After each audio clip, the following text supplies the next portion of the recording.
அல்லேலூயா. ஆண்டவரும் பரம இரட்சகருமாகிய இயேசு கிறிஸ்துவின் நாமத்தில் உங்கள் யாவரையும் வாழ்த்தி வரவேற்கிறேன்.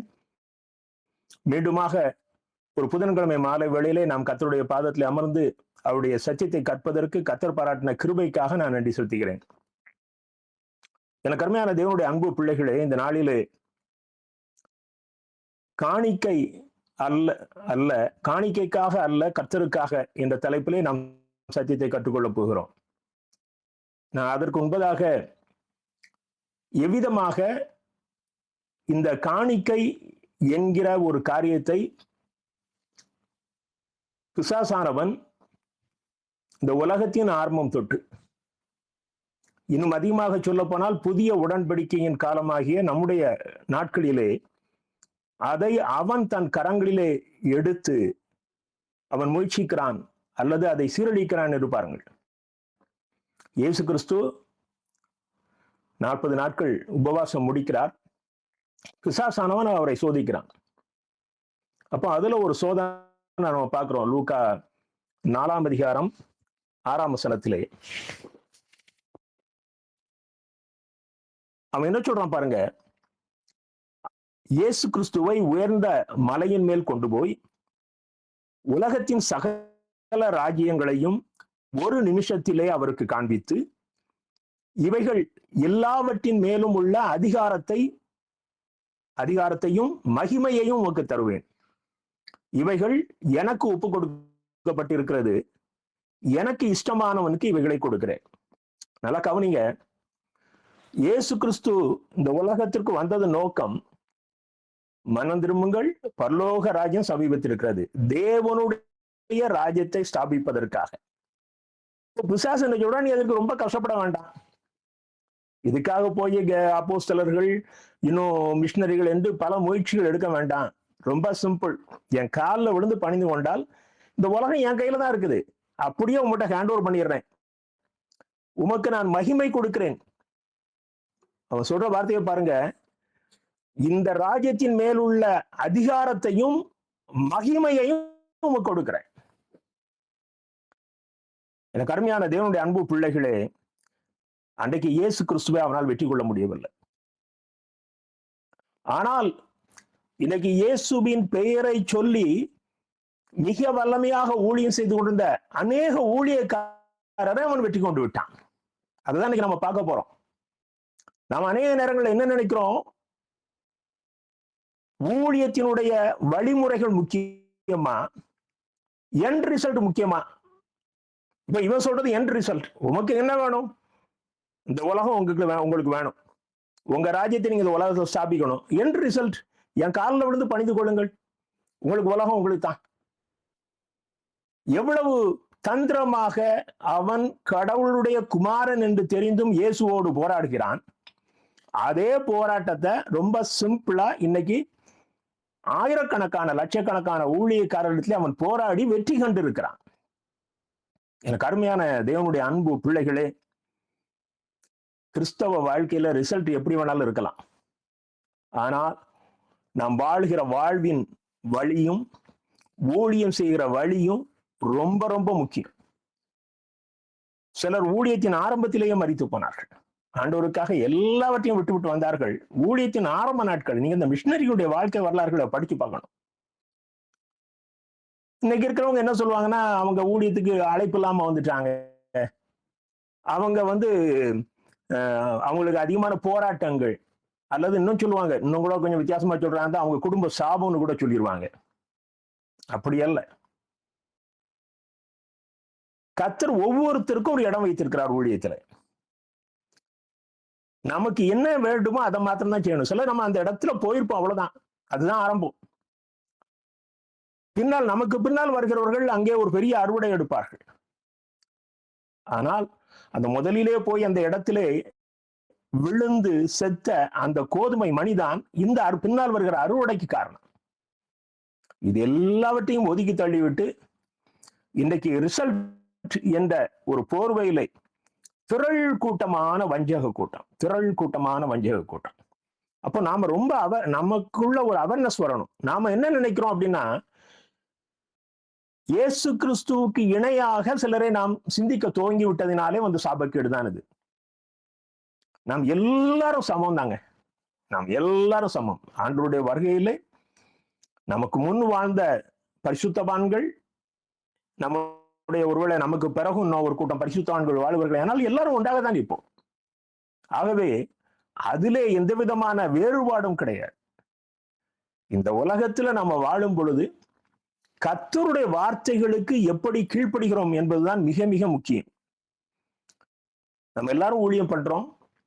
நம்முடைய நோக்கம் காணிக்கையாக இருக்கிறதா இல்ல கர்த்தராக இருக்கிறதா? இதை நாம் வெகு விரைவாக நாம் தியானித்து கடந்து சொல்வோம். இயேசு கிறிஸ்துவை நான் முன் உதாரணமாக வைக்க விரும்புகிறேன். நீங்கள் மத்தேயு 22 அதிகாரம் 19 வசனத்தை பார்ப்பீர்களே ஆனால், அவர் சொல்றாரு, அவரிடத்துல ஆர்கியூமெண்ட்டுக்காக வந்து நிற்கிறாங்க. அப்ப அவர் சொல்றாரு, வரி காசை எனக்கு காண்பியுங்கள். வரி காசு அப்படின்னா ரோமர்களுடைய நாணயம். ஏன்னா அன்னைக்கு வரி ரோம நாணயத்துல தான் வரி பே பண்ணணும்.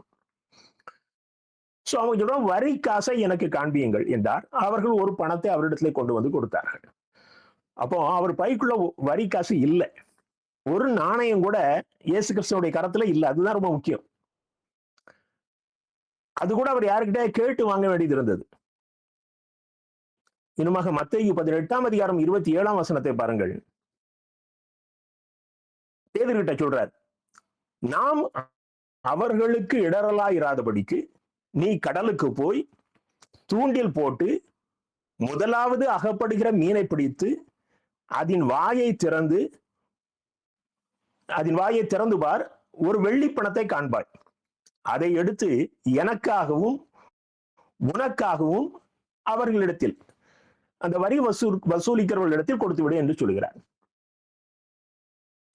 நம்முடைய இயேசு கிறிஸ்து இந்த உலகத்திலே வாழ்ந்த நாட்கள்ல அவர்தான் நமக்கு முதல் முன்மாதிரியான தேவனுடைய ஊழியக்காரர். தன் கரங்களிலே எந்த பணத்தையும் வைத்துக் கொள்ளவில்லை, ஆனால் வல்லமையான ஊழியத்தை நிறைவேற்றினார். நான் பல வருஷங்களுக்கு முன்பு பெத்தேல் இந்த ஸ்தாபனத்துல வேலை பார்த்தேன். அதனுடைய ஸ்தாபகர், அன்றைக்கு பொதுச் செயலாளராக இருந்த அருமையான பீசம் ஐயா, அவர் எஃப்எம்பிபில சந்தியா சாம் என்று சொல்வார்கள். அவங்க கை பேக்கெட்ல பணம் வச்சதே கிடையாது, சரித்திரத்தில் கிடையாது. நான் கூட அவங்கள ஒரு ஊழியத்துக்கு என்னுடைய வாலிபர்கள் மத்தியிலே செய்து கொடுப்பதற்காக அழைத்திருந்தேன். ஒரு சின்ன டிஃபன் பாக்ஸ்ல அவங்களுக்கு வேண்டிய ஃபுட்டை அவங்களே கொண்டு வந்துட்டாங்க. 250-300 கிலோமீட்டர் ஒரு ஜீப்ல அவங்க டிராவல் பண்ணி வந்தாங்க. தன் கரத்திலே பணத்தை தொடாத ஒரு பரிசுத்தவான் வாழ்ந்திருக்கிறார்கள். அந்த நோக்கம் வந்து மிக உயர்வான நோக்கம், வாழுகிறது கர்த்தருக்காக. இன்னைக்கு அது மழுக்கடிக்கப்பட்டு கொண்டிருக்கிறது ஜனங்களுக்கு. இப்ப நான் பேசுறது சிலருக்கு பைத்தியமா தெரியலாம், சிலருக்கு விதண்டவாதமாக தெரியலாம். இவனுக்கெல்லாம் தெரியுமா என்று கூட நினைக்கலாம். ஆனால் எதை குறித்தும் நான் கவலைப்பட போவதில்லை. ஏனென்றால் நான் அறிந்திருக்கிறேன், நான் அவரோடு வைத்திருக்க உறவை அறிந்திருக்கிறேன், அவர் என்னோடு உறவாடுகிறதை அறிந்திருக்கிறேன். ஆகவே நான் தைரியமாக பேசுகிறேன். 40 ஆண்டுகளுக்கு மேலாக ஊழியம் செய்தும் நான் ஒரு பைசா ஆண்டுடைய நாமத்திலே நான் யாரிடமும் வாங்கினதில்லை. எனக்கு அருமையான தேவனுடைய அன்பு பிள்ளைகளே, நம்முடைய நோக்கம் கர்த்தராக தான் இருக்கணும். நம்ம பர்சனாலிட்டியோ, நம்முடைய சுய லாபமோ, நம்முடைய ஸ்தாபன வளர்ச்சியோ, இது எதுவுமே கர்த்தரால் அங்கீகரிக்கப்படக்கூடியது அல்ல. எனக்கு அருமையான தேவனுடைய அன்பு பிள்ளைகளே, 1 கொரிந்தியர் 14 அதிகாரம் 1 முதல் 4 வசனங்களை பாருங்கள். 1 கொரிந்தியர் 16 அதிகாரம் 1 முதல் 4 வசனங்கள். அப்போஸ்தலனாகிய பவுல் எருசலேம் பட்டணத்திலே சரித்திரத்திலே இருக்கிற பரிசுத்தவான்களுக்கு அவர் தம்முடைய ஊழியத்தின் பாதையிலே கொடுப்பதற்காக காணிக்கையை சேகரிக்கிறார். தனக்காக அல்ல, எருசலேம்ல இருக்கிற பரிசுத்தவான்களுக்கு. அவர் என்ன சொல்கிறார் பாருங்கள், 2ஆம் வசனத்தை நான் வாசிக்கிறேன். நான் வந்திருக்கும் போது பணம் சேர்க்குதல் இராதபடிக்கு உங்களில் அவனவன் வாரத்தின் முதல் நாள் தோறும் தன் தன் வரவுக்கு தக்கதாக எதையாயிலும் தன்னிடத்தில் சேர்த்து வைக்க கடவன். இங்க வாரத்தின் முதல் நாள்னா சண்டே. அது வரைக்கும் அவங்க வாரத்தின் 7ஆம் நாள் தான் அவங்க ஓய்வு நாள் ஆசரித்தாங்க.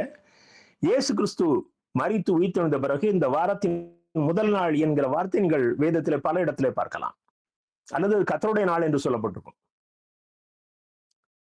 இந்த நாளில நீங்க கூடி ஜெபிக்க வரும் பொழுது என்ன முடியுமோ அதை நீங்க சேர்த்து வைங்க அப்படிங்கிறார். 3வது வசனத்தை பாருங்கள். நான் வரும்போது உங்கள் உபகாரத்தை ஏற்றுக்கொண்டு போகும்படிக்கு, நீங்கள் தருகிற அந்த காணிக்கையை ஏற்றுக்கொண்டு போகும்படிக்கு நீங்கள் தகுதியுள்ளவர்களாக குறிக்கிறவர்கள் எவர்களோ அவர்களிடத்தில் நிருபங்களை கொடுத்து அவர்களை அனுப்புவேன். நான் உங்ககிட்ட அந்த பணத்தை வாங்கி கொண்டு செல்வதற்கு நீங்க சொல்லணும், இந்த ஆளை அனுப்புங்கன்னு சொல்லணும். எனக்கு எல்லா ஆளும் நல்ல ஆளா தெரியும், ஆனா பணம் உங்க பணம். நீங்கள் தகுதியுள்ளவர்களாக குறிக்கிறவர்கள் எவர்களோ. எவ்வளவு சென்சிட்டிவா அந்த மேட்டரை ஹேண்டில் பண்றாரு பாருங்க. பண விஷயம் ரொம்ப முக்கியங்க. ஊழியத்துல காணிக்கையை கையாளுகிற விதம் மிக மிக மிக முக்கியம். அந்த விஷயத்துல நீங்க கொஞ்சம் அசால்ட்டா இருந்தீங்கன்னா நீங்க அழிஞ்சு போவீங்க. ஆமா, ஊழியமாக இருந்தாலும் சரி, சபை பொறுப்புகளாக இருந்தாலும் சரி, it is very sensitive matter. எனக்கு அருமையான தேவனுடைய அன்பு பிள்ளைகளே, அடுத்த வருஷம் 4வது வசனத்தை பாருங்க. நானும் போகத்தக்கதானால் அவர்களும் என்னோட கூட வரலாம். அப்படின்னா அந்த தமிழ் கொஞ்சம் வித்தியாசம் இருக்கு. நானும் போகத்தக்கதானால் அவர்களும் என்னோட கூட வரலாம். அது புதிய மொழிபெயர்ப்புல எப்படி போட்டிருக்குன்னா, நானும் போவது நல்லது என தோன்றினால் நானும் போவேன், அவர்களும் என்னோட வரலாம். உங்ககிட்ட இந்த காணிக்கை வசூல் பண்ணிக்கிட்டு வர்றவங்க எங்க கூட வரலாம். ஐயா, இதே அவர் ஒரு இந்த கடிதத்துல இவ்வளவு தெளிவா எழுத வேண்டியதில்லை. அவர் மெசேஜ் கொடுத்துட்டே போறாரு. இந்த மேட்ரு வேறங்க, ஆராய்ச்சி நீ இப்போ காணிக்க வாங்கிட்டு அப்படி வந்துரு சொல்லியிருக்கலாமே. இது நமக்கு டீச்சிங். கர்த்தர் இதை நமக்கு எழுதுகிறார்.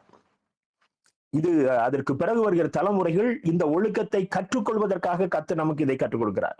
எனக்கு அருமையான தேவனுடைய அன்பு பிள்ளைகளே, நீங்க இன்னும் அப்போஸ்தலர் 24:17 பாருங்க. அப்போஸ்தலர் 24:17, அநேக வருஷங்களுக்கு பின்பு நான் என் ஜனத்தாருக்கு தர்ம பணத்தை ஒப்புவிக்கவும் காணிக்கைகளை செலுத்தவும் வந்தேன்.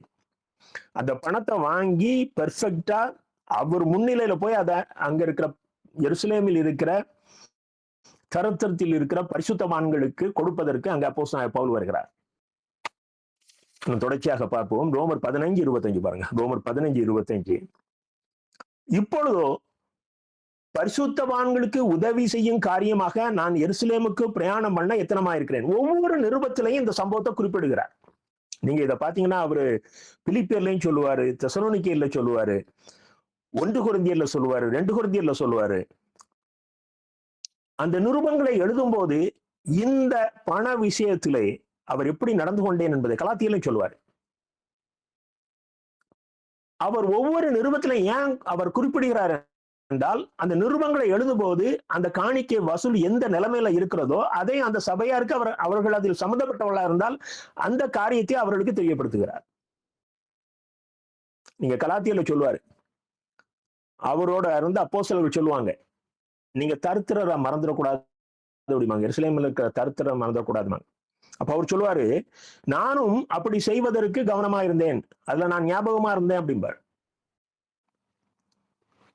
நீங்க ரோமர் 15:28 பாருங்க. இந்த காரியத்தை நிறைவேற்றி இந்த பலனை அவர்கள் கையில் பத்திரமாய் ஒப்புவித்த பின்பு உங்கள் ஊர் வழியாய் நான் ஸ்பானியாவுக்கு போவேன், ஸ்பானிஷ்க்கு போவேன். ரோமாபுரி திருச்சபைக்கு எழுதுகிறார், நான் இந்த பணத்தை ஒப்பு கொடுப்பேன், நான் தான் போய் கொடுப்பேன். எனக்கு அருமையான தேவனுடைய அன்பு பிள்ளைகளே, காணிக்கை கர்த்தருக்குரியது. அதை கரங்களிலே பெற்றுக்கொள்கிற ஊழியத்தின் ஏதாவது ஒரு பகுதியிலே நாம் பொறுப்பாயிருப்போமே ஆனால் நமக்குள்ள ஒரு எண்ணம் ஓடணும், இது கர்த்தருக்குரியது. இது எப்படின்னா கர்த்தர் குறை சொல்லாத மாதிரி நடக்கணுங்கிறது நம்முடைய சிந்தனையில ஓடணும். தேவனுடைய காரியங்களில் நீங்கள் பண விஷயத்துல ஏதாவது பொறுப்பாய் இருப்பீர்களே ஆனால் மிக துல்லிபமாக கணக்கெழுதி வைத்துக் கொள்ளுங்கள். அதுல ஒரு நாள் நீங்க அசால்ட்டா இருந்துடாதீங்க. அதைத்தான் பிசாசு எதிர்பார்க்கிறான். நாம் அதில் கவனக்குறைவாக இருக்க வேண்டும் என்று சொல்லி நான் விரைவாக சொல்லி கடந்து செல்ல விரும்புகிறேன். முதலாவதாக, இந்த காணிக்கையை வசூல் பண்ணுகிறவர்கள் அல்லது காணிக்கையை பெற்றுக் கொள்கிறவர்கள் எப்படி இருக்கணும்? ஊழியத்தில் காணிக்கையே ஊழியத்தின் பிரதான நோக்கமா இருந்துடக்கூடாது. நம்முடைய ஊழியங்கள்ல காணிக்க பிரதான நோக்கமா இருந்துடக்கூடாது. நான் ஒரு சில மிஷினரி தலைவருடைய செய்தியை கேட்டிருக்கிறேன்.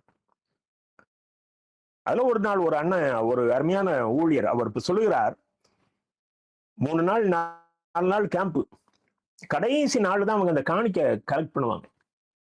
ஒரு முறை கடைசி செய்தி அவர் கொடுத்து விட்டு இந்த காணிக்க கலெக்ட் பண்ற அந்த அனௌன்ஸ்மெண்டே கொடுக்காம விட்டார். கூட்டம் முடிஞ்சிட்டு காணிக்க எடுக்கல. அந்த கூட்டத்தில் இருக்கிற மற்றவர்கள் ஓடி போய் அவரிடம் சொல்லுகிறார்கள், அண்ணா நீங்க சொல்லாம விட்டீங்கன்னா காணிக்க எடுக்கல. பரவாயில்ல தம்பி, கர்த்தர் நம்முடைய தேவையை சந்திப்பார். கொடுக்க வேண்டியது என்னது? செய்தி கொடுத்தாச்சு. அவருடைய ஊழியம், அவர் கண்டிப்பாக அந்த ஊழியம் கடன் ஆவதற்கு அவர் அனுமதிக்க மாட்டார். கருமையான தேவனுடைய அன்பு பிள்ளைகளே, தரிசனம் கர்த்தர் மேல, தரிசனம் கர்த்தர் மேல, காணிக்க மேல கிடையாது. ஏன்னா அவங்கெல்லாம் ஒரு மிஷினரியுடைய சம்பளத்தை தான் வருமானமாக பெற்றுக் கொள்கிறவர்கள். ஆகவே அவர்களுக்கு அதுல எல்லாம் நாட்டம் இருக்காது. நீங்க நல்லா கவனிக்கணும்.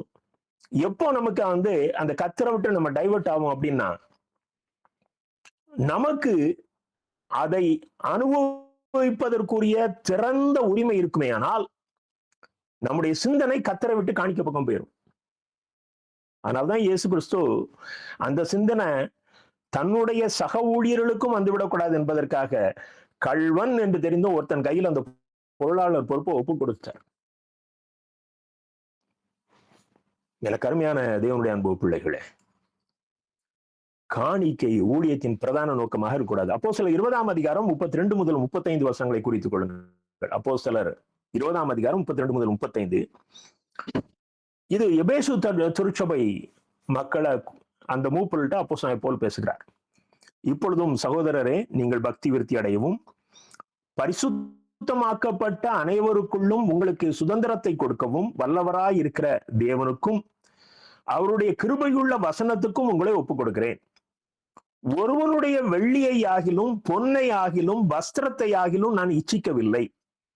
நீங்கள் அறிந்திருக்கிறபடி எனக்கும் என்னுடனே கூடி இருந்தவர்களுக்கும் வேண்டியவைகளுக்காக இந்த கைகளே வேலை செய்தது. இப்படி பிரயாசப்பட்டு பலவீனரை தாங்கவும் வாங்குகிறதை பார்க்கிலும் கொடுக்கிறதே பாக்கியம் என்று கர்த்தராகிய இயேசு சொன்ன வார்த்தைகளை நினைக்கவும் வேண்டும் என்று எல்லா விதத்திலேயும் உங்களுக்கு காண்பித்தேன். எவ்வளவு அழகா சொல்றாரு பாருங்க. அவர் ஒரு வெளியரங்கமாக தன்னை காண்பிக்கிறார். என் கைகள் சுத்தம், என் சிந்தனை சுத்தம். நான் யாருடைய வெள்ளியை ஆகிலும் பொன்னை ஆகிலும் வஸ்திரத்தை ஆகிலும் சிக்கவில்லை. எனக்கு வஸ்திரம் ரொம்ப காஸ்ட்லி. எனக்கு அருமையான தேவனுடைய அன்பு பிள்ளைகளே, நான் அதற்கு மேல் இன்னைக்கு உள்ளவர்களை நான் சொல்லுவது அவ்வளவு நன்றாக இருக்காதுன்னு நினைக்கிறேன். தந்திரமாக மெசேஜ்ல சொல்லுவாங்க, தங்களுக்கு சில தேவைகள் இருக்குமே, ஆனால் இதை தேவன் வெளிப்படுத்தினார் என்று சொல்லி அதுல தேவனையும் அதில் உள்ள கொண்டு வந்து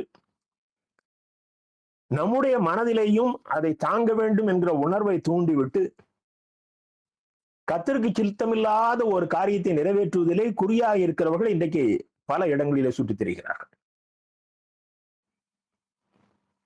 அதுக்கு அடுத்த வார்த்தை அவர் பவுல் என்ன சொல்றாரு பாருங்க, அந்த அப்போஸ்தலர் 20:34, நீங்கள் அறிந்திருக்கிறபடி எனக்கும் என்னுடனே கூடி இருந்தவைகளுக்கும் வேண்டியவைகளுக்காக இந்த கைகளே வேலை செய்தது. அதாவது அவர் ரொம்ப சென்சிட்டிவா அந்த மேட்டரை ஹேண்டில் பண்றாரு. ஏனென்றால் அவருடைய நோக்கம் புறவினத்தார் மத்தியிலே எவ்வளவு பாடுகள் வந்தாலும் தேவனுடைய ராஜ்யத்தை கட்டுவது. அதுதான் கர்த்தர் அவருக்கு கொடுத்த காலம். அப்ப இந்த ஊழியத்துக்கு எந்த விதத்திலும் தடை வந்து விடக்கூடாது. நான் எதையாவது விரும்பி, சம்டைம்ஸ் அது தேவையா கூட இருக்கலாம், ஊழியத்துல தேவையானதாக கூட இருக்கலாம். அந்த தேவையை நான் நிறைவேற்றுவதற்காக ஒரு அழைப்பு கொடுப்பேனே, ஆனால் அதன் மூலம் இந்த ஊழியத்திற்கு, தேவனுடைய ராஜ்யத்தை கட்டுகிற ஊழியத்திற்கு எந்த தடையும் வந்து விடக்கூடாது என்பதிலே மிக கண்ணு கருத்துமாக, அது சொல்ல போனா அதை ரொம்ப ஆழமா யோசித்து அப்போஸ்தலன் பவுல் செயல்பட்டார். இதுதான் நாம செயல்படணும். நான் காணிக்கை வாங்குவது எனக்கு காணிக்கை கொடுக்கும் மக்களுக்கு கர்த்தர் மீது வெறுப்புணர்வு உண்டாவதற்கு காரணமாக இருக்கக்கூடாது என்பதில் பவுல் எச்சரிக்கையாக இருந்தார். நம்ம பழைய ஏற்பாட்டில் பார்க்கிறோம், ஏலியுடைய பிள்ளைகள் அந்த பலி செலுத்த வரும்பொழுது அவர்கள் அராஜகமாக நடந்து கொண்டதினாலே ஜனங்கள் கர்த்தருக்கு பலி செலுத்துவதை வெறுப்பாய் எண்ணினார்கள் என்று சொல்லி நாம் பார்க்கிறோம். எனக்கு அருமையான தேவனுடைய அன்பு பிள்ளைகளே, அப்போஸ்தலன் பவுலுடைய கருத்து மீண்டும் ஒரு வசனத்தை பாருங்க. 1 கொரிந்தியர் 9:7. 1 கொரிந்தியர் 9:7.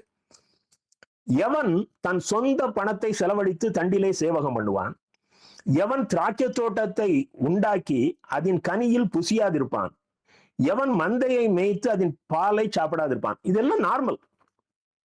அதாவது என்ன சொல்றாரு, நாம ஒரு காரியத்தை செய்யும் பொழுது அதனுடைய பலனை அனுபவிக்க நமக்கு உரிமை இருக்குது. அடுத்த வசனம் 11ஆம் வசனம் பாருங்க, 9:11. நாங்கள் உங்களுக்கு ஞான நன்மைகளை விதைத்திருக்க உங்கள் சரீர நன்மைகளை அறுத்தால் அது பெரிய காரியமா? என்ன அழகா கேட்காரு பாருங்க. இது எதுவுமே தப்பு கிடையாது. 12ஆம் வசனம், மற்றவர்கள் உங்களிடத்திலே இந்த அதிகாரத்தை செலுத்தினால் அவர்களிலும் நாங்கள் அதிகமாய் செலுத்தலாம் அல்லவா? அப்படி இருந்தும் கிறிஸ்துவின் சுவிசேஷத்திற்கு யாதொரு தடையும் உண்டாகாதபடிக்கு நாங்கள் இந்த அதிகாரத்தை செலுத்தாமல் எல்லா பாடும் படுகிறோம். என்ன வாட் a wonderful word. எனக்கு அருமையான தேவனுடைய அன்பு பிள்ளைகளை, உங்ககிட்ட காணிக்க வாங்குறதுக்கு எனக்கு முழு உரிமை இருக்குது. ஆனால் கிறிஸ்துவின் சுவிசேஷத்திற்கு எந்த தடையும் வந்துவிடக்கூடாது என்பதற்காக இந்த உரிமையை நாங்க பயன்படுத்தல. அப்போ நோக்கம் என்னது? கர்த்தர் கொடுத்த ஊழியம். கர்த்தர் கொடுத்த ஊழியம். எனக்கு அருமையான தேவனுடைய அன்பு பிள்ளைகளே, அவருடைய அத்தனை ஊழியத்தையும் கர்த்தர் பொறுப்படுத்திக் கொண்டார். அவர் ஒரு நாள் நடுரோட்ல விடல. எனக்கு அருமையான தேவனுடைய அன்பு பிள்ளைகளே, காணிக்கைகளை பெற்றுக் கொள்கிறவர்கள் நான் கர்த்தருக்கு கணக்கு கொடுக்கணும். கர்த்தர் நீங்க கடைசி நாள்ல கணக்கு பாருன்னு மட்டும் நீங்க நினைத்துக் கொண்டிருக்காதீர்கள். உங்களுடைய ஒவ்வொரு மூமெண்ட்டையும் கர்த்தர் பார்த்து கொண்டிருக்கிறார். உன் காணிக்கை கரங்களில் வாங்கின உடனே உன் இருதயத்துல உருவாகிற சிந்தனைகள் முதற்கொண்டு கர்த்தருக்கு முன்பாக வெளிச்சமாயிருக்கிறது, வெளியரங்கமாயிருக்கிறது. 1 கொரிந்தியர் 9:15 பாருங்க. அப்படி இருந்தும் நான் இவைகளில் ஒன்றையும் அனுபவிக்கவில்லை. அதுக்கு முன்னால 13-14 வசனங்கள் என்ன சொல்றாருன்னா, சுவிசேஷத்தை அறிவிக்கிறவர்களுக்கு சுவிசேஷத்தினாலே பிழைப்பு உண்டாக வேண்டும் என்று கர்த்தரும் கட்டளையிட்டு இருக்கிறார்கள். ஆண்டவர் கூட சொல்லியிருக்கிறாரு, சுவிசேஷத்தை யார் அறிவிக்கிறார்கள் அவர்களுக்கு சுவிசேஷத்தினால்தான் பிழைப்பு உண்டாகணும். ஆனாலும் அவைகளில் ஒன்றையும் நான் அனுபவிக்கவில்லை. இப்படி எனக்கு நடக்க வேண்டும் என்று இவைகளை நான் எழுதுகிறதும் இல்லை. என் மேன்மை பாராட்டலை ஒருவன் அபத்தமாக்குகிறதை பார்க்கிலும் சாகிறது எனக்கு நலமாயிருக்கும். இந்த கடைசி வசனத்தை நான் புதிய மொழிபெயர்ப்புல வாசிக்கிறேன். ஆனால் உரிமைகளில் எதையும் நான் பயன்படுத்திக் கொள்ளவில்லை. நான் அவற்றை பெற்றுக்கொள்ள வேண்டும் என்னும் எண்ணத்துடன் எழுதவும் இல்லை. நான் அப்படி ஏன் சொல்றேன் அப்படின்னா, இதெல்லாம் எனக்கு கிடைக்கணும் அப்படிங்கிற ஆசையிலையும் நான் எழுதல. அவ்வாறு பெற்றுக்கொள்வதை விட நான் சாவது நல்லது. ஏன்னா அப்படி தீர்மானம் பண்ணிட்டேன், நான் அப்படி எழுதிட்டேன், நான் அப்படி பேசிட்டேன். ஆகவே நான் தந்திரமாக பணத்தை பெற்றுக்கொள்ளும் நோக்கத்தோடு விதமாக நான் எழுதுவேன். ஆனால் அதை விட நான் மறிப்பது நல்லது. எனக்குரிய பெருமையை எவரும் அழித்து விட முடியாது. கருமையான தேவனுடைய அன்பு பிள்ளைகளை, ஊழியம் செய்யும் முன்னால் அந்த பவுலுடைய நிருபங்களை படிச்சு பார்க்கணும். அதற்காக தான் இந்த நிருபங்கள் கொடுக்கப்பட்டிருக்கிறது. இது எல்லாத்தையும் விட்டுட்டு பழைய ஏற்பாட்டுல இருந்து சில கதைகளை எடுத்து வைத்துக் கொண்டு சாபம், விடுதலை, இரண்டத்தையான ஆசீர்வாதம், கர்த்தர் உன்னை உயர்த்துவார். எனக்கு அருமையான தேவனுடைய அன்பு பிள்ளைகளே, பழைய ஏற்பாட்டுல சிலுவைதான். ஏன்னா அதுதான் பரலோகம் கொண்டு போய் சேர்க்கும். நான் இப்பொழுது ஒரு புத்தகத்தை படித்துக் கொண்டிருக்கிறேன். அந்த அம்மா ஒரு ராணி, குயின். அவங்க அரசு பரம்பரையை சார்ந்தவர்கள். ஆனால் இப்பொழுது சாதாரணமாக வாழ்கிறார்கள். குயின் தான். அவர்கள் ரட்சிக்கப்பட்ட ஒரு ரோமன் கத்தோலிக்க பிரிவுல இருந்து அவர்கள் ரட்சிக்கப்பட்ட பிள்ளை. பயங்கரமான போராட்டம் வீட்டுக்குள்ள. அவங்க திருமணமாகி வந்த இடத்துல அவங்க மாமியார், ஹஸ்பண்ட், அவர்களோடு இருக்கிற இனத்தார், அந்த வீட்டுக்குள்ள ஏகப்பட்ட வேலைக்காரர்கள், எல்லார் மத்தியிலும் அவர்களுக்கு போராட்டங்கள். அவங்க சொல்றாங்க அது எனக்கு கொடுக்கப்பட்ட சிலுவை என்று சொல்கிறார்கள். அப்போ அவர்கள் ஆண்டவரிடத்துல கெஞ்சி கேட்டு அந்த சிலுவை அவர்களை விட்டு அகன்று போன பிறகு அவங்க சொல்றாங்க எனக்கு நிம்மதி இல்லை அப்படிங்கிறாங்க. அந்த பாடுகளை நான் பழகிட்டேன். எப்போ நான் அந்த பாடு இல்லாம இருக்கும் பொழுது நான் ஏதோ ஒரு வித்தியாசமான சூழ்நிலையில இருப்பதை உணர்ந்தேன். நான் மீண்டும் ஆண்டவர்ட்ட எனக்கு அந்த சிலுவையை தாங்க, அதுதான் எனக்கு நிம்மதியா இருக்குன்னு சொன்னேன் அப்படிங்கிறார். ஒரு வித்தியாசமான கருத்தை நான் கற்றுக்கொண்டேன். புதிய உடன்படிக்கையின் காலத்தில் வாழுகிற நாம் சிலுவை இல்லாமல் வாழ்வோமானால் எளிதாக இயேசுவை விட்டு பிரிந்து விடுவோம். விடுதலை விடுதலைன்னு சொல்லி கடைசியில சிலுவையையும் இறக்கி வச்சுட்டு நிரந்தரமாக இயேசுவிடத்திலிருந்து விடுதலை பெற்று விடும். கருமையான தேவனுடைய அன்பு பிள்ளைகளே, கர்த்தரோடு இணைந்திருப்பதற்கு தடையாக நம்முடைய வாழ்க்கையில எந்த காரியம் வந்தாலும் அதுதான் சாபம். இங்க இன்னைக்கு காணிக்க சாபமாக மாறிக்கொண்டிருக்கிறது. நீங்க அந்த 16ஆம் வசனம் பாருங்க, 1 Corinthians 9:16. சுவிசேஷத்தை நான் பிரசங்கித்து வந்தும் நேர்மை பாராட்ட எனக்கு இடமில்லை, அது என்மேல் விழுந்த கடமையாய் இருக்கிறதே. சுவிசேஷத்தை நான் பிரசங்கியாதிருந்தால் எனக்கு ஐயோ. 17ஆம் வசனம், நான் உற்சாகமாய் செய்தால் எனக்கு பலன் உண்டு. 18ஆம் வசனம் கடைசி வரி, கிறிஸ்துவின் சுவிசேஷத்தை செலவில்லாமல் ஸ்தாபிப்பதே எனக்கு பலன். என்ன நோக்கம் பாருங்க, கிறிஸ்துவின் சுவிசேஷத்தை செலவில்லாமல் ஸ்தாபிப்பதே எனக்கு பலன். நானும் அப்படிதான் ஒரு ஊழியம் செய்யணும்னு ஆசைப்பட்டேன். கர்த்தர் எனக்கு என்னோடு பேசுகிற காரியங்களை நான் எழுத ஆரம்பித்தேன். ஏகப்பட்ட டைரிகள் எழுதினேன். பல இடங்களிலே 40 வருஷங்களாக செய்தியும் கொடுத்து வருகிறேன். அப்ப செலவில்லாமல் என்ன செய்யலாம்? பிரிண்ட் பண்ணணும்னா பணம் வேணும். அப்போ இந்த இருக்கிற அந்த வழிமுறைகளில வாட்ஸ்அப்ல எழுதுறது, நான் கொடுக்கிற செய்திகளை வீடியோ கிளிப்புகளாக மாற்றி போடுவது, இதெல்லாம் என் பிள்ளைகளை வச்சுதான் செய்யறேன் ஒழிய எனக்கு முழு செய்தியை போடுவதற்கு அருமையான சகோதரர் ஷிபி ஈரோடு திருச்சபையிலிருந்து உதவி செய்கிறார்கள். இந்த செலவில்லாம, பைசா செலவில்லாம ஊழியத்தை செய்யணும். செலவு என்று சொல்லி யாரிடத்திலையும் நாம் காணிக்க பெற்றுவிடக்கூடாது. ஏனென்றால் ஊழியத்தை காட்டிலும் நான் பரலோகத்தை செல்வது எனக்கு முக்கியம். எனக்கு அருமையான தேவனுடைய அன்பு பிள்ளைகள், இதுதான் ஒவ்வொருத்தருடைய எண்ணமாகவும் இருக்க வேண்டும். மத்தேயு 20ஆம் அதிகாரம் 28ஆம் வசனத்தை பாருங்கள். மத்தேயு 20:28, அப்படியே மனுஷகுமாரனும் ஊழியம் கொள்ளும்படி வராமல் ஊழியம் செய்யவும் அநேகம் பேரை மீட்கும் பொருளாக தன்னுடைய ஜீவனை கொடுக்கவும் வந்தார். அப்போ ஊழியத்துல நம்மளால எதை முடியுமோ அந்த சாக்ரிஃபைஸ் பண்ணணும். இயேசு கிறிஸ்து தன் ஜீவனை கொடுத்துதான் இங்கே அவருடைய தேவனுடைய ராஜ்யத்தை ஸ்தாபிப்பதற்கு ஆரம்பத்தை, அவர் துவக்கத்தை ஏற்படுத்தி கொடுத்தார். நம் முன்னோர்கள் அநேகர் சுவிசேஷத்திற்காக தங்கள் ஜீவனை கொடுத்தார்கள். தங்கள் குடும்பத்தினரை மறிக்க கொடுத்தார்கள். தங்கள் குடும்பத்தை விட்டு பிரிந்து பல்லாயிரம் மைல்கள் கடந்து சென்று நற்செய்தியை அறிவித்தார்கள். அந்த நன்மை தான் நாம் பெற்றிருக்கிறோம். தங்கள் சொத்துக்களை விற்று, சீகன் பால்க அவருடைய சொத்தை வித்து தான் தரங்கம்பாடியில சர்ச்சை கட்டினார். தங்கள் சொத்துக்களை விற்று அந்த பணத்தை ஏழை மக்கள் வசிக்கும் பகுதிகள், நாடுகளுக்கு கொண்டு சென்று செலவு செய்து அதன் மூலம் நற்செய்தி பணியாற்றினார்கள். முதல்ல ஒரு ஊழியத்துக்கு ஒரு தொகையை தீர்மானிக்கிறது. அந்த தொகையை எத்தனை பேர் நம்ம செய்தியை கேட்க வருகிறார்கள், இவர்கள எத்தனை பேர் கொடுப்பார்கள், அதை டிவைட் பண்ணி அவங்களுக்கு இன்னொரு டிவைட் பண்ணி கொஞ்சம் இன்ஸ்டால்மெண்ட் ஸ்கீம் கொடுத்தா இந்த பணத்தை எளிதாக வசூலித்து விடலாமே என்ற தந்திரத்தை பிசாசுதான் கற்றுக் கொடுத்தானே ஒழிய பைபிள்ல அப்படிலாம் இல்லை. அதுக்கு பைபிள்ல எவிடன்ஸ் இல்லை. இது உலகத்தானுடைய திட்டம். ஊழியத்துக்குள்ள அந்த திட்டம் வந்துட்டு தேவை இருக்குமானால் கர்த்தர் கொடுப்பார். நமக்கு வந்த எல்லா ஊழியக்காரர்களும் மிஷினரிகளும் தங்கள் சொத்துக்களை விற்று நமக்கு செய்தியை கொடுத்தார்கள், நமக்கு நற்செய்தி கொடுத்தார்கள். இன்றைக்கு தலைமுறைகளாக நாம் கிறிஸ்தவர்களாக இருக்கிறோம். நாம் கிறிஸ்துவுக்காக என்ன இழந்திருக்கிறோம்? பெற்றுக்கொள்வதிலே இருக்கிற ஆர்வம் கொடுப்பதிலே இல்லை. 2 கொரிந்தியர் 12:15 பாருங்க. 2 கொரிந்தியர் 12:15. ஆதலால் நான் உங்களில் எவ்வளவு அதிகமாய் அன்பு கூறுகிறேனோ அவ்வளவு குறைவாய் அன்பு கூறப்பட்டாலும் என்ன அர்த்தம்னா, உங்ககிட்ட நான் காணிக்க வாங்கட்டாலும் மிகவும் சந்தோஷமாய் நான் உங்கள் ஆத்துமாக்களுக்காக செலவு பண்ணப்படவும் விரும்புகிறேன். அப்படின்னா என்ன அர்த்தம்? நான் உங்களுக்காக எனக்கு உள்ளவற்றையும் ஏன் என்னையுமே மனமா வந்து கொடுப்பேன். அவர் அப்படித்தான் செஞ்சார். அவரு கைவேலை செஞ்சு அவர் கூட இருக்கிறவங்களுக்கு அவரு சாப்பாடு போட்டார். எனக்கு அருமையான தேவனுடைய அன்பு பிள்ளைகளே, என்ன ஒரு உயர்ந்த சத்தியம், உயர்ந்த வாழ்க்கை.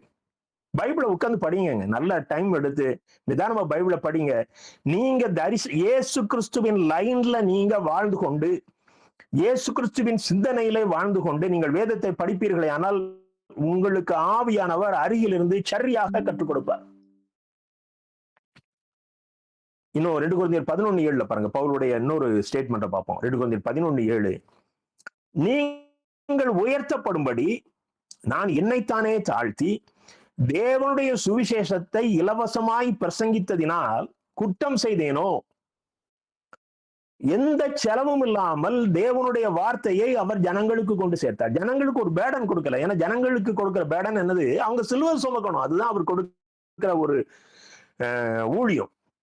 அப்போ அந்த ஊழியத்துக்கு ஜனங்களை பக்குவப்படுத்தும் பொழுது ஜனங்களிடத்துல வேற சிந்தனையை கொடுத்து விடக்கூடாது என்பதிலே இந்த ஊழியக்காரரை தாங்கிறது அவர்களுக்கு ஒரு பேடன் ஆகிவிடக்கூடாது. அதனால் அவர்கள் இயேசுவை விட்டு பின்தங்கி விடக்கூடாது என்பதிலே மிகவும் குறியாக இருந்தார். இயேசு சொல்ற ஒரு காரியத்தை பாருங்க, மத்தேயு 10:8. வியாதி உள்ளவர்களை சுத்தமாக்குங்கள். சீஷர்களை ஊழியத்துக்கு அனுப்புறார். வியாதி உள்ளவர்களை சுத்தமாக்குங்கள், குஷ்டரோகிகளை சுத்தம் பண்ணுங்கள், மரித்தோரை எழுப்புங்கள், பிசாசுகளை துரத்துங்கள், இலவசமாய் பெற்றீர்கள், இலவசமாய் கொடுங்கள். என்ன தண்டா அடிக்கிறோம்? அற்புதம் அடையாளம்னு சொல்லிடுச்சு, காணிக்க கொடுங்க இல்லைன்னா உங்களுக்கு சாபம் வந்துடும் சொல்லி எப்படிலாம் விளம்பரம் பண்றோம். நம்ம இயேசு எப்படி கற்றுக் கொடுத்துருக்காரு பாருங்க. மரித்தோரை எழுப்பு, இலவசமா பெற்றா இலவசமா கொடு. ஆமா, அதுல காணிக்க வசூல் பண்ணிடாது. இந்த அற்புதத்தை சொல்லி வசூல் பண்ணிடாத. உன் சாப்பாட்டுக்கு பணம் தேவைதான், அது கர்த்தர் தருவார், கைவிட மாட்டார். ஆனால் உன் ஊழியத்திலே நடக்கிற அற்புதங்களை நீ விலைக்கு விற்று விடாது. என கருமையான தேவனுடைய அன்பு பிள்ளைகளே, காணிக்கை ஊழியத்தின் பிரதான நோக்கமா இருக்கக்கூடாது. இரண்டாவதாக மிக முக்கியமான ஒரு காரியம், ஊழியக்காரனுக்கு பண ஆசை இருக்கக்கூடாது. ஊழியக்காரனுக்கு பண ஆசை இருக்கக்கூடாது. யாத்திராமம் 18:21 பாருங்கள். அங்கே மோசேக்கு உதவி செய்வதற்கு 1000 பேருக்கு அதிபதி, 100 பேருக்கு அதிபதி, 50 பேருக்கு அதிபதி என்று அங்கே ஜனக்கூட்டத்திற்கான தலைவர்களை தேர்ந்தெடுக்கிறார்கள். அப்பொழுது அவர்களுக்கு உரிய தகுதியில மிக முக்கியமான ஒரு தகுதி என்னென்றால், அவர்கள் பொருள் ஆசையை வெறுக்கிறவர்களாக இருக்கணுமா. பொருளாசை இல்லாதவர்கள் அதுல போடல, ரொம்ப அருமையா இருக்குது. பொருளாசையை வெறுக்கிறவர்கள், பணம்னாலே வெறுக்கிறவனா இருக்கணும். லூக்கா 16:13 பாருங்கள். அங்க மலை பிரசங்கத்துல இயேசு சொன்னதை இங்கே லூக்கா இந்த இடத்துல குறிப்பிடுகிறார். தேவனுக்கும் உலக பொருளுக்கும் ஊழியம் செய்ய உங்களால் கூடாது. இவைகளை எல்லாம் 14 பாருங்க. இவைகளை எல்லாம் பொருளாசைக்காரராகிய பரிசேயரும் கேட்டு அவரை பரியாசம் பண்ணினார்கள். ஏன்னா அவன் பொருளாசை உள்ளவன். ஒருவேளை காணிக்கையிலேயே மிதக்கிறவர்களுக்கு இந்த செய்தி பரியாசம் பண்ணதான் தோன்றும். இயேசு கிறிஸ்து கடவுளுக்கும் இந்த உலகத்தின் பொருளுக்கும் ஒரு மனுஷன் சேவை செய்ய முடியாது என்று சொல்வது அந்த பொருளாசைக்காரராகிய பரிசேயருக்கு அது கேலியாக தெரிந்தது. எனக்கு அருமையான தேவனுடைய அன்பு பிள்ளைகளே, இதை தெளிவாக ஆரம்பத்திலிருந்தே இயேசு தன்னுடைய ஊழியத்திலே கற்றுக் கொடுத்து கொண்டு வருகிறதை நாம் பார்க்கிறோம். நான் எலிசாவுடைய வாழ்க்கையில இருந்து ஒரு சம்பவத்தை பார்ப்பேன். எலிசாவுடைய வாழ்க்கையில நமக்கு தெரியும், சீரியாவில இருந்து நாகமான்னு ஒரு படைத்தளபதி குஷ்டத்தினால பாதிக்கப்பட்டு எலிசா கிட்ட அவர் அனுப்பி வைக்கப்படுகிறார். அவருக்கு சோகமாயிற்று. அவர் எலிசா கிட்ட வரார். வந்து 2 ராஜாக்கள் 5:16 பாருங்க. அவர் எலிசாவுக்கு வந்து காணிக்க படைக்கிறார். அதற்கு எலிசா, நான் வாங்குகிறது இல்லை என்று கர்த்தருக்கு முன்பாக அவருடைய ஜீவனை கொண்டு சொல்கிறேன் என்றான். வாங்க வேண்டும் என்று அவன் வருந்தி கேட்டாலும் தட்டுதல் பண்ணிவிட்டான். அதை எடுத்துட்டு போங்க அப்படின்ட்டான். அவன் என்ன காணிக்க கொண்டு வந்தானா,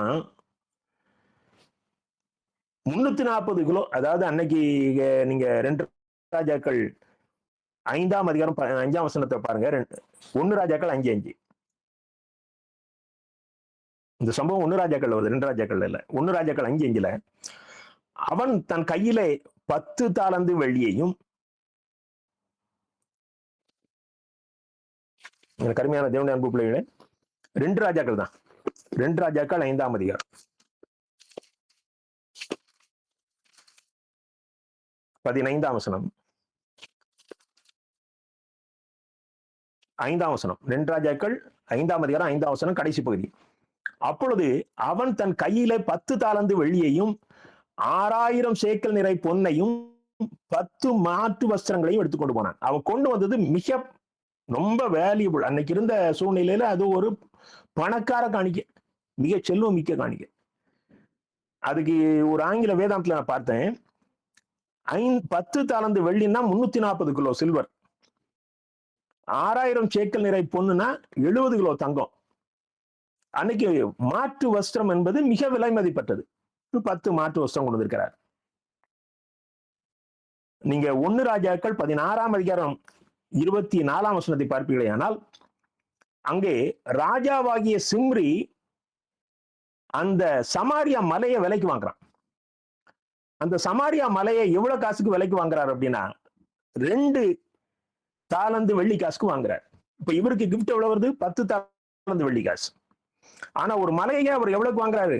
2 தாலந்து வெள்ளி காசுக்கு. அப்போ இந்த பணம் ஒரு ராஜ்யத்தை ஸ்தாபிக்கக்கூடிய அளவுக்கு பணம். ரொம்ப சிம்பிள். அதை கொண்டு போ அப்படின்னு விரட்டிட்டாரு. ஆனா இன்னொருத்தர் தான், அவருடைய அசிஸ்டன்ட், ஓடி போய் அதை வாங்கி சாபத்தை வாங்கிக்கிட்டான். ஊழியக்காரர்களுக்கு கர்த்தருடைய சித்தம் இல்லாமல் எவ்வளவு பெரிய காணிக்க வந்தாலும் அது மேல அந்த ஒரு சின்ன ஆசை கூட போயிடக்கூடாது. அது நோ அப்படின்னு சொல்லுகிற அந்த மனப்பக்குவம் வரணும். அதுதான் கர்த்தர் விரும்புகிற ஊழியக்காரர். ரொம்ப சிம்பிளா சொல்லணும்.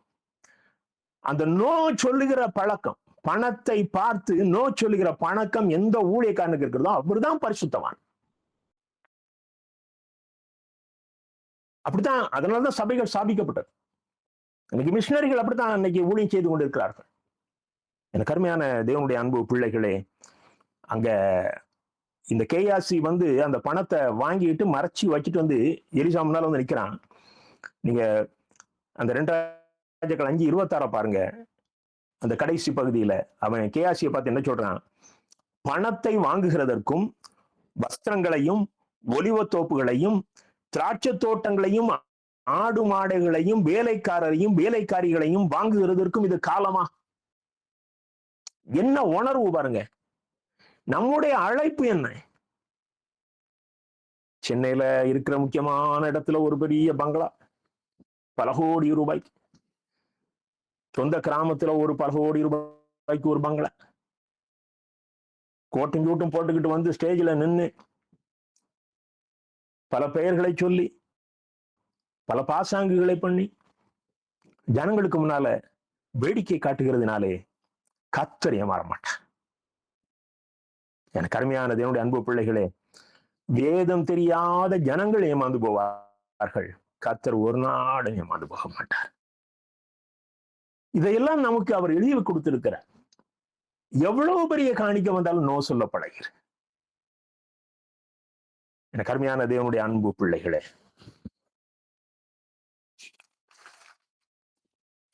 நீங்க 1 பேதுரு 2ஆம் அதிகாரம் 3ஆம் வசனத்தை பாருங்கள். 1 பேதுரு 2:3.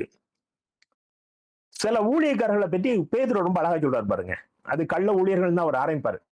அந்த 2 பேதுரு 2ஆம் அதிகாரத்துல, பொருளாசை உடையவர்களாய் தந்திரமான வார்த்தைகளால் உங்களை தங்களுக்கு ஆதாயமாக வசப்படுத்திக் கொள்வார்கள். அவங்களுக்குள்ள இருக்கிற பொருளாசை, அவங்க தந்திரமான வார்த்தையினால உங்களை வசப்படுத்திக் கொள்வதற்கு அந்த வார்த்தைகளை உபயோகிப்பார்கள். 14ஆம் வசனத்தை பாருங்க.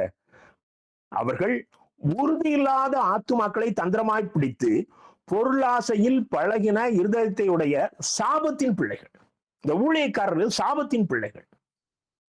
அவர்கள் தந்திரமாய் ஜனங்களை தங்கள் பக்கம் இழுத்துக் கொள்ளும்படியாக பொருளாசையை மறைத்து கொண்டு ஜனங்களை கவரும்படியான வார்த்தைகளை பேசுகிறவர்கள். 1 பேதுரு 5ஆம் அதிகாரம் 2, 3 வசனங்களை பாருங்கள். 1 பேதுரு 5, 2, 3.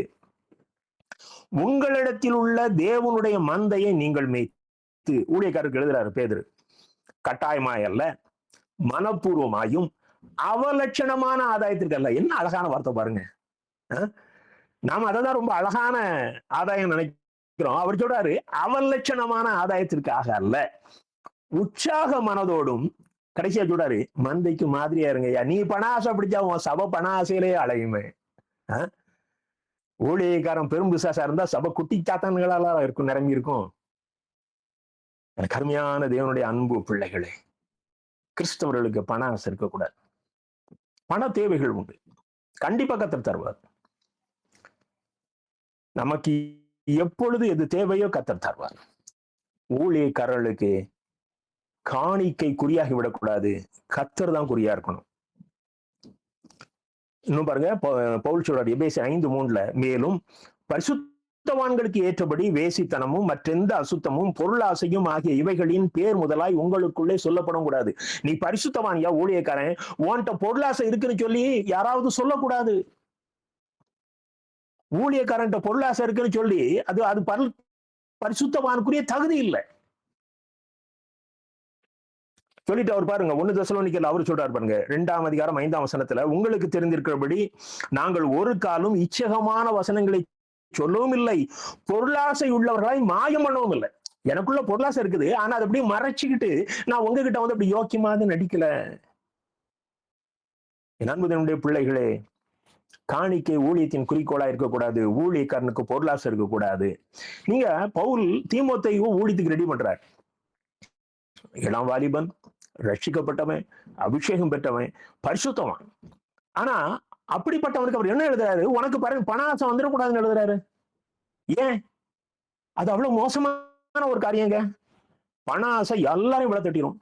இன்னைக்கு சின்ன சின்ன பிள்ளைகள் ஊழியத்துக்கு வர்றாங்க, வந்த உடனே கோட்டுக்கிட்டுலாம் போட்டுக்கிட்டு ஒரு காரையும் வாங்கிட்டு அவங்க அப்படியே வந்து அவங்களும் அந்த இப்போ இருக்கிற அந்த சோக்கால் ஊழியக்காரர்களை போல தங்களை பிரபலமானவர்களாக காட்டிக்கொள்ள முயற்சிக்கிறார்கள். நோக்கம் பணமா தான் இருக்குது. இந்த தீமோத்தேயுக்கு அவர் எழுதுறாரு பாருங்க, 1 தீமோத்தேயு 6ஆம் அதிகாரத்துல இருந்து நீங்க பார்க்கலாம், 11ஆம் வசனம் வரைக்கும் பாருங்க. போதும் என்கிற மனதுடனே கூடிய தேவ பக்தியும் மிகுந்த ஆதாயம். தீமோத்தேயுவே, உனக்கு இருக்கிறது போதும்னு நீ முதல்ல திருப்தியாயிரு. 8ஆம் வசனம் பாருங்க, உண்ணவும் உடுக்கவும் நமக்கு உண்டாயிருந்தால் அது போதும் என்று இருக்க கடவுள். உனக்கு சாப்பிடுறதுக்கும் தங்குறதுக்கும் இடம் தான், அது போதும்னு நீ சந்தோஷமாயிரு. 9வது வசனம், ஐஸ்வர்யவான்களாக வேண்டும் என்று விரும்புகிறவர்கள் சோதனையிலும் கண்ணியிலும் மனுஷரை கேட்டிலும் அழிவிலும் அமிழ்த்துகிற மதியடும் சேதவுமான பலவித இச்சைகளில் விழுகிறார்கள். பணாசை எல்லா தீமைக்கும் மேலாயிருக்கிறது, அதை இச்சித்து விசுவாசத்தை விட்டு வழுவி அநேக வேதனைகளாலே தங்களை உருவ குத்திக் கொள்கிறார்கள். நீயோ தேவனுடைய மனுஷனே இவைகளை விட்டு ஓடு. நீயோ தேவனுடைய மனுஷனே இவைகளை விட்டு ஓடு. கருமையான தேவனுடைய அன்பு பிள்ளைகளே, ஒரு நல்ல வாலிபனுக்கு மூத்த ஊழியக்காரனுடைய இது சொல்லிக் கொடுக்கணும். நாம் நமக்கு அடுத்த தலைமுறை ஊழியக்காரர்களை உருவாக்குவோமே ஆனால் சபையில் இருக்கிற இளைஞர்களுக்கு இதை நாம் முன்னுதாரணமாக இருந்து கற்றுக் கொடுக்கணும். எவ்வளவு இத வந்து அவங்க ஒரு சபையில போதிக்கல, ஒரு நல்ல பரிசுத்தவானுக்கு தான் அவர் கற்றுக் கொடுக்கிறாரு. நீ தேவனுடைய மனுஷன்பா, உனக்குள்ள திருப்தி தான் இருக்கணும். இந்த ஆசை வந்துச்சுன்னா அது வந்து உன்னை அழிச்சிடும். எனக்கு அருமையான தேவனுடைய அன்பு பிள்ளைகளே, பொருளாசை ஊழியக்காரனுக்கு கூடாது. 3வதாக ஒரு முக்கியமான ஒரு காரியம், நீங்கள் பணத்தை ஹேண்டில் பண்ணக்கூடிய பொறுப்பில இருப்பீர்களே ஆனால், நம்ம எல்லாரும் ஒரு வார்த்தை சொல்லிடுவோம், நான் தேவனுக்கு முன்பாக யோக்கியமா இருக்கிறேன் அப்படின்றோம். மனுஷனுக்கு முன்பாகவும் யோக்கியமா இருக்கணும். ஏன்னா தென்னிந்திய திருச்சபை, லுத்தரன், அட்வென்ட் திருச்சபை, மெத்தடிஸ்ட் திருச்சபை இவைகள் உறுப்பினர்களாலே நிர்வகிக்கப்படுகிறது. பேராயர்கள், ஆயர்கள் அதற்கு பொறுப்பாக இருந்தாலும் அதுல ஜனங்கள், பொது ஜனங்கள் அதுல நிர்வாகத்தில் இருப்பாங்க. ஆனாலும் அங்க வரவு செலவு கணக்குகள், தவறு செய்கிறவர்கள் தவறு செய்கிறார்கள், ஆனால் ஆடிட்டிங் மற்ற எல்லா விதமானதும் பெர்ஃபெக்டாக இருக்கும், உலக பிரகாரமாக பெர்ஃபெக்டா இருக்கும். ஆனால் இன்னைக்கு தனிநபர் திருச்சபைகள் வந்து விட்டது. அப்பா ஊழியக்காரர், மகன், பேரன், அந்த வழி ஊழியங்கள் இன்றைக்கு அநேகம் ஆரம்பித்து விட்டார்கள். அதே போல ட்ரஸ்டுகள் வைத்து அதுவும் தங்களுடைய குடும்ப ட்ரஸ்டுகளாக வைத்து ஊழியம் செய்கிற ஊழியங்களும் பழகி பெருகிவிட்டது. ஏமாந்து ஜனங்கள் எழுதி கொடுக்கிறார்கள். அப்போஸ்தலனாகிய பவுல் என்ன அழகா நீங்க அதை ஹேண்டில் பண்றாரு பாருங்க. 2 கொரிந்தியர் 8ஆம் அதிகாரம் 20ஆம் 21ஆம் வசனத்தை பாருங்க. 2 கொரிந்தியர் 8ஆம் அதிகாரம் 20, 21ஆம் வசனங்கள். எங்கள் ஊழியத்தினாலே சேர்க்கப்படும் இந்த மிகுதியான தர்ம பணத்தை குறித்து ஒருவனும் எங்களை குற்றப்படுத்தாதபடிக்கு நாங்கள் எச்சரிக்கையாயிருந்து கர்த்தருக்கு முன்பாக மாத்திரமல்ல மனுஷருக்கு முன்பாகவும் யோக்கியமானவர்களை செய்ய நாடுகிறோம். ரொம்ப முக்கியமான ஒரு காரியம். ஒருவேளை நீங்க செய்கிற ஊழியத்தில் உங்களுக்கு கேள்வி கேட்க யாருமே இல்லை என்றால், நீங்கள் உலக பிரகாரமாக உங்களை ஒரு மனிதரிடம் கணக்கு ஒப்பிப்பதற்கு உருவாக்கி வைத்துக் கொள்ளுங்கள். ஏன்னா பிரசங்கம் பண்றவன் பணத்துல சரியில்லை அப்படின்னா அதுக்கு பிறகு அந்த பிரசங்கம் வந்து பிசாசு உபதேசம் பண்ண மாதிரி தான் ஆயிப்போம். அதனால சம்டைம் நீங்க பணத்தை ஹேண்டில் பண்ணுகிற ஊழியக்காரர்களாக உங்களுக்கு நீங்களே ஊழியம் செய்து கொண்டு நீங்களே பணம் வாங்குவீர்களே, ஆனால் தனிப்பட்ட முறையில் நடக்கிற ஊழியமாக இருந்தாலும் உங்களுக்கு ஒரு செக் பாயிண்ட் ஒரு இடத்துல இருக்கணும். அப்பதான் நாம யோக்கியமா இருக்க முடியும். இந்த உலகத்துக்கு நான் ஓக்கியம் என்று நாம் நிரூபிக்க முடியும். அப்போஸ்தலன் பவுல் அவ்வளவு பெரிய ஊழியக்காரர் சொல்கிறார், நாங்கள் கர்த்தருக்கு முன்பாக மாத்திரமல்ல மனுஷருக்கு முன்பாகவும் யோக்கியமானவர்களை செய்ய நாடுகிறோம். 1 கொரிந்தியர் 16:3, 1 கொரிந்தியர் 12ஆம் அதிகாரம் 17, 19 வசனங்களை பாருங்கள். 2 கொரிந்தியர் 12ஆம் அதிகாரம் 17 முதல் 19.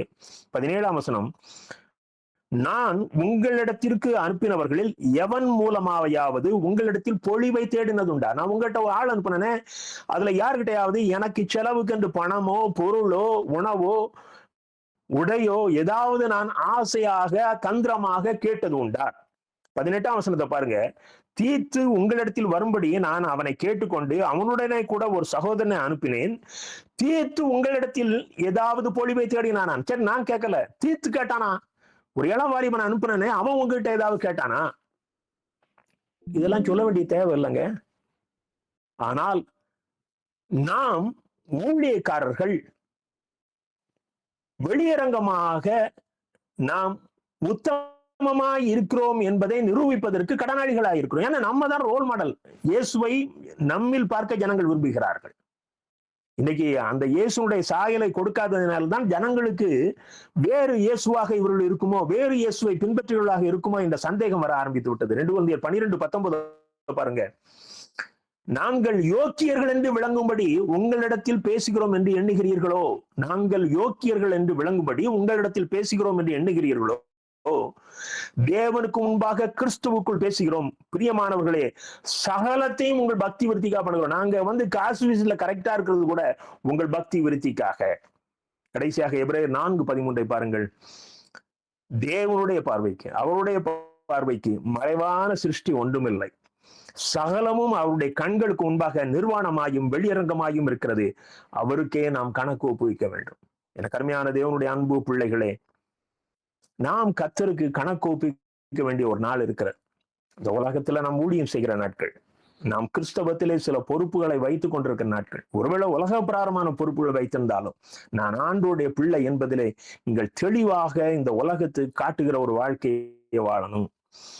பிலிப்பியர் 4ஆம் அதிகாரம் 16, 18 நான் வாசிக்கிறேன். நான் தெசலோனிக்கேயில் இருந்த போதும் என் குறைச்சலை நீக்கும்படி 2 தரம் எனக்கு அனுப்பினீர்கள். எல்லாம் எனக்கு கிடைத்தது, பரிபூர்ணமும் உண்டாயிருக்கிறது. 18ஆம் வசனம் கடைசி வரியை வாசிக்கிறேன். நான் திருப்தி அடைந்திருக்கிறேன். ஊழியக்காரன் வாயிலிருந்து வருகிற வார்த்தையை பாருங்கள். எல்லாம் எனக்கு கிடைத்தது, பரிபூர்ணம் அடைந்திருக்கிறேன், திருப்தியா இருக்கிறேன். சொல்ல முடியுமா? சொல்ல முடியுமா? நல்லா கவனிங்க. இந்த பிசாசனுடைய தந்திரத்தை நான் நிறைவு செய்கிறேன். நீங்க திருப்தி அடைஞ்ச பிறகு அவன் பணம் தர்றான் அப்படின்னா என்ன அர்த்தம்? அப்படின்னா உங்களை டைவர்ட் பண்ண போறான்னு அர்த்தம். நமக்கு ஒரு ஊழிய அழைப்பை கர்த்தர் கொடுத்துட்டார். பவுலுக்கு கொடுத்த ஊழிய அழைப்பு புறவினத்தார் மத்தியிலே தேவனுடைய ராஜ்யத்தை கட்டுகிற பணி. அந்த ஊழியத்தை அவர் கண்ணும் கருத்துமாக செய்யணும். அதை விட்டுட்டு அவர் நான் இன்ஜினியரிங் காலேஜ் ஆரம்பிக்க போறேன், நான் மெடிக்கல் காலேஜ் ஆரம்பிக்க போறேன், நான் மால் கட்ட போறேன்னு கிளம்பினார்னா பணம் அதிகமா இருக்கு, நான் அதெல்லாம் செஞ்சுட்டு பிறகு நான் நிறைய தான தர்மம் பண்ணும் அப்படின்னா அந்த ஊழியம் கர்த்தர் இவர் என்ன நோக்கத்துக்காக அழைத்தாரோ அந்த அழைப்புல இருந்து நம்ம வெளியேறிடுவோம்.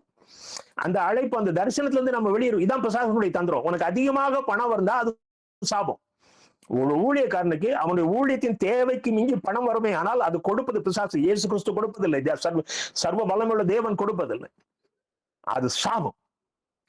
எனக்கு அருமையான தேவனுடைய அன்பு பிள்ளைகளே, எவ்வளவு தெளிவாக அங்க பவுல் அந்த நமக்கு ஒரு முன்னுதாரணமாக சொல்கிற வார்த்தை, நான் திருப்தியாக இருக்கிறேன். எனக்கு அருமையான தேவனுடைய அன்பு பிள்ளைகளே, 1 தெசலோனிக்கேயர் 3ஆம் அதிகாரம் 7ஆம் 8ஆம் 9ஆம் வசனங்கள் குறித்துக் கொள்ளுங்கள். நான் அதுல 9வது வசனத்தின் கடைசி பகுதியை நான் வாசிக்கிறேன். அதுக்கு 8ஆம் வசனமும் வாசிக்கிறேன்.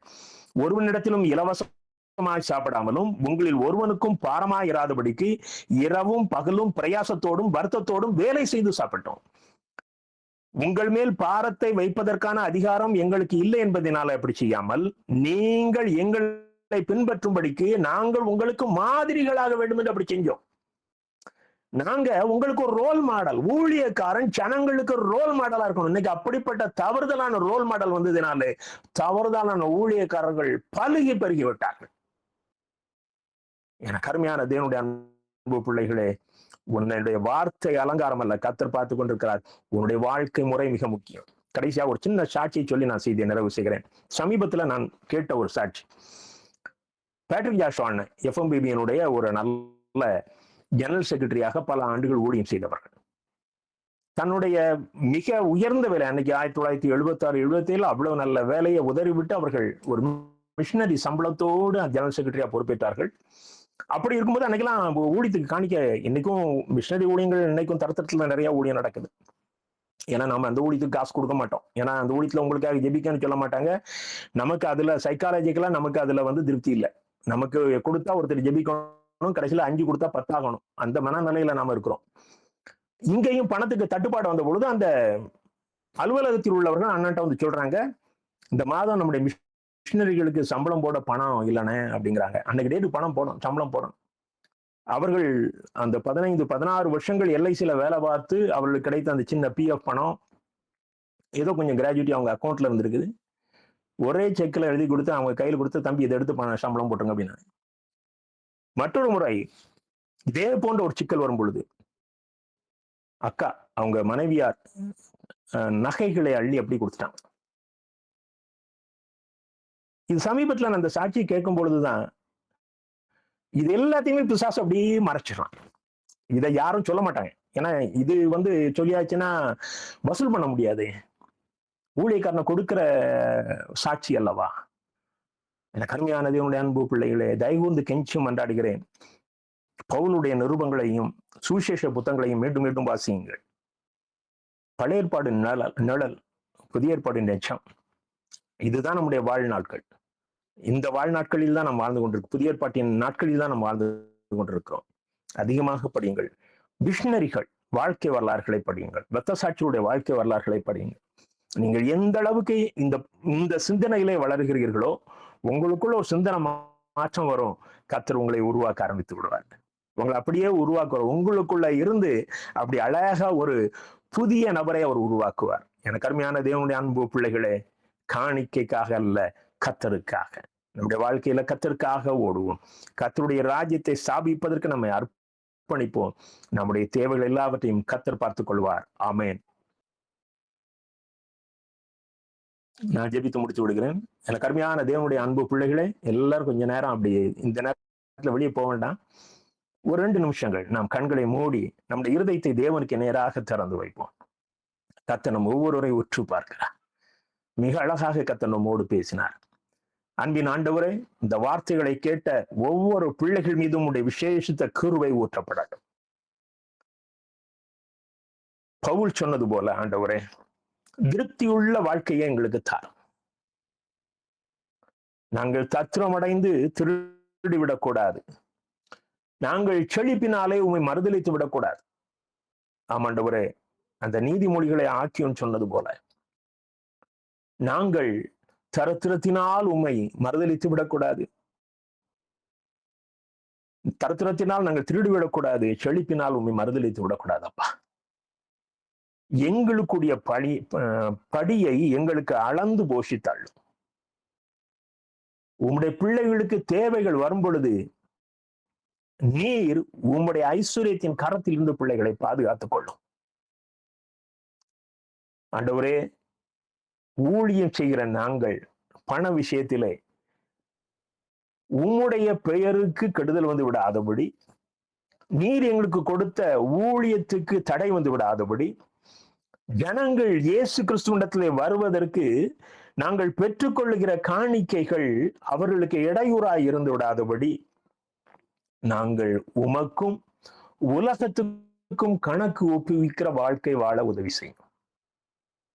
இன்றைக்கு உலகத்தில் ஆண்டவரே, உம்முடைய பெயரை சொல்லி ஊழியம் செய்கிற சபைகளிலும் ஸ்தாபனங்களிலும் அநேகம் தவறுகளுக்கு காரணம் பண ஆசையப்பா. தயவுகூர்ந்து இந்த பண ஆசையை கிறிஸ்தவர்கள் என்று பெயர் சொல்கிற ஒவ்வொருடைய இருதயத்திலிருந்து எடுத்து போடும். நீர் எங்களை பரிசுத்தப்படுத்தும், எங்களை சுத்திகரியும். நாங்கள் உம்முடைய சாயலை வெளிப்படுத்துகிற கிருபையை தாரும். இந்த நாளுக்காக நன்றி. நீர் எங்களோடு பேசிய வார்த்தைகளுக்காக நன்றி. இந்த வார்த்தைகளை கேட்ட பிள்ளைகள் உமக்கு சாட்சியாக எழும்பி பிரகாசிக்க உதவி செய்யும். எல்லா குடும்பங்களையும் ஆண்டவரே உம்முடைய ஐஸ்வர்யத்தினாலே நிரப்பி ஆசீர்வதியும். இயேசு கிறிஸ்துவின் மூலம் வேண்டிக்கொள்கிறோம் பிதாவே, ஆமென். ஆமென். என் ஆத்துமாவே கர்த்தரை ஸ்தோத்திரி, என் முழு உள்ளமையுடைய பரிசுத்த நாமத்தை ஸ்தோத்திரி. என் ஆத்துமாவே கர்த்தரை ஸ்தோத்திரி, கர்த்தர் செய்த சகல உபகாரங்களை மறவாதே. ஆமென். ஆமென். ஆமென். Praise the Lord. Praise the Lord. Thank you. கடைசி வரைக்கும் உங்கள் எல்லாரையும் கர்த்தர் ஆசீர்வதிப்பாராக. ஆமென். ஆமென்.